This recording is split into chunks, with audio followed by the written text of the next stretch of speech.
देश में किसने की मिड डे मील की शुरुआत? कौन है वो शख्स जिसने ठुकराया था पीएम का पद? आखिर कौन थे के कामराज? स्कूलों में आज भी बच्चों को मुफ्त यूनिफॉर्म और मुफ्त खाना मिलता है, लेकिन इसकी शुरुआत कब और किसने की थी? तो आज हम आपको बताते हैं उस शख्स का नाम। उस शख्स का नाम है के कामराज। तमिलनाडु के विरुदुनगर में एक व्यवसायी परिवार में 15 जुलाई 1903 को के कामराज का जन्म हुआ था। महात्मा गांधी के विचारों से प्रभावित होने पर कामराज कांग्रेस में शामिल हो गए थे। उस समय उनकी उम्र महज 16 साल की थी। 1930 तक आते आते कामराज को अंग्रेज सरकार लगभग 6 बार जेल भी भेज चुकी थी। वो उस दौरान लगभग 3000 दिनों तक जेल में बंद भी रहे थे। कामराज ने जेल में ही अपने हौसलों को नहीं छोड़ा। जेल में रहकर ही उन्होंने अपनी पढ़ाई पूरी की।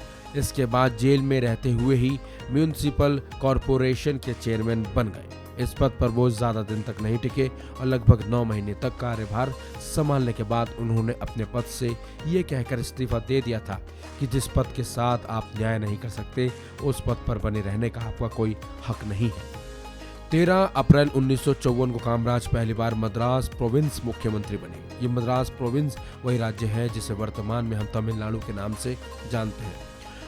तो कामराज ने मुख्यमंत्री बनते ही पहला काम शिक्षा में सुधार का किया था। सूबे के इस मुख्यमंत्री ने हर गांव में प्राइमरी स्कूल और हर पंचायत में हाई स्कूल और 11वीं तक मुफ्त और अनिवार्य शिक्षा की योजना को लागू किया था। उनके नेतृत्व में स्वतंत्र भारत में पहली बार मिड डे मील योजना चलाई गई। साथ ही हर राज्य में जो वर्तमान की सरकारें मुफ्त में बच्चों को यूनिफॉर्म देती हैं, उसका श्रेय भी कामराज को ही जाता है। बात 1963 की है, जब 1962 में भारत चीन युद्ध के बाद प्रधानमंत्री नेहरू की लोकप्रियता में कमी आ गई थी। कांग्रेस की साख घटने लगी थी।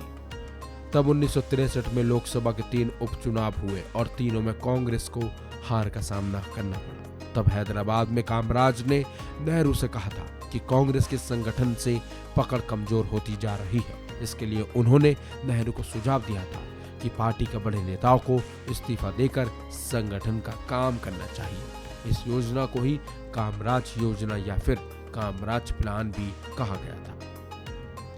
कामराज ऐसे व्यक्ति थे जिन्होंने 2 बार मौका मिलने पर भी प्रधानमंत्री का पद नहीं लिया। दोनों ही बार अलग अलग नेताओं को प्रधानमंत्री बनाया।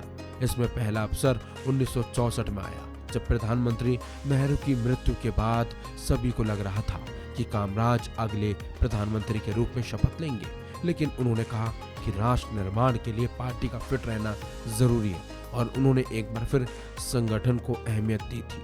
तब उन्होंने लाल बहादुर शास्त्री का समर्थन किया। इसके बाद जनवरी 1966 में लाल बहादुर शास्त्री की मृत्यु के बाद फिर पार्टी को लगा कि अब तो कामराज ही प्रधानमंत्री बनेंगे, पर ऐसा नहीं हुआ और इस बार भी उन्होंने इंदिरा को इस पद के लिए अनुकूल पाया और देश को प्रधानमंत्री के रूप में इंदिरा गांधी मिली। ऐसे ही ऐतिहासिक और रोमांचक खबरों को देखने के लिए देखते रहिए वन इंडिया।